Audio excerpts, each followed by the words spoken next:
Hello students, welcome back. आज हम discuss करेंगे कि डायरेक्ट एक्सपेंसेस क्या होते हैं। तो बोल रहे हैं direct expenses are cost that can be directly connected to the production of goods and services. Means आपके जो डायरेक्ट एक्सपेंसेस है, नाम से क्या दिखा रहा है, एक्सपेंस मतलब खर्चा। तो ये जो डायरेक्ट एक्सपेंस है आपके एक तरीके की कॉस्ट होती है, इसका आपको पेमेंट करना पड़ता है। तो एक ऐसी कॉस्ट होती है जो आपकी किससे कनेक्टेड है, किससे रिलेटेड है, आपके प्रोडक्शन से। मीन्स जब भी आप किसी चीज का प्रोडक्शन करें, let's suppose goods and services का, तो उस समय पे जो भी कॉस्ट राइज होती है, मीन्स डायरेक्टली जो गुड्स एंड सर्विसेज के प्रोडक्शन से रिलेटेड होगी, उस कॉस्ट को हम क्या बोलते हैं, डायरेक्ट एक्सपेंसेस।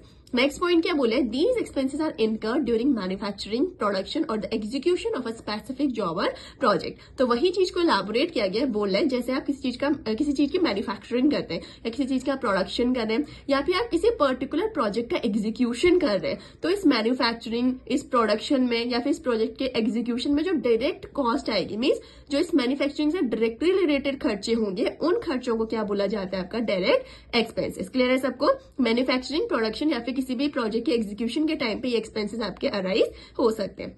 नेक्स्ट पॉइंट क्या बोला है, these are also known as chargeable expenses and are recorded on the debit side of trading account in financial statement. अब आपने देखा होगा कि जो ट्रेडिंग अकाउंट हमारा बनता है, ट्रेडिंग एंड पीएनएल अकाउंट, जब हम फाइनेंशियल स्टेटमेंट पढ़ते हैं तो वहां पे हम सारे डायरेक्ट एक्सपेंसेस को कहां पे रिकॉर्ड करते हैं, ट्रेडिंग अकाउंट के डेबिट साइड पे। तो वही चीज ये बोल रहे हैं कि जो आपके डायरेक्ट एक्सपेंस है, हम चार्जेबल एक्सपेंसेस भी बोलते हैं और इनको कहां रिकॉर्ड किया जाता है, ट्रेडिंग अकाउंट के डेबिट साइड पे। Is that clear? ऑलराइट, अब इसके कुछ एग्जांपल्स देख लेते हैं। लेट्स सपोज हम किसी चीज का प्रोडक्शन कर रहे थे, तो वहां पे हमने क्या किया, रॉ मटेरियल परचेज किया था। तो उस रॉ मटेरियल की जो कॉस्ट आएगी, क्योंकि वो डायरेक्टली प्रोडक्शन से रिलेटेड है, तो ये जो रॉ मटेरियल की कॉस्ट है वो हमारे लिए क्या हो जाएगी, डायरेक्ट एक्सपेंस। वैसे वेजेस, अब देखो वेजेस आप किसे पे करते हैं, अपने वर्कर्स को पे कर रहे हैं। अब वो वर्कर किस लिए आपकी फैक्ट्री में आए होंगे, ऑब्वियसली बात, प्रोडक्शन कर रहे होंगे, फैक्ट्री में काम कर रहे होंगे, तो उसके बदले आप उनको क्या पे कर रहे हो, वेजेस पे कर रहे हो। तो डायरेक्टली प्रोडक्शन से रिलेटेड है ना, तो इसलिए वेजेस भी आपका क्या हो गया, डायरेक्ट एक्सपेंसेस। वैसे ही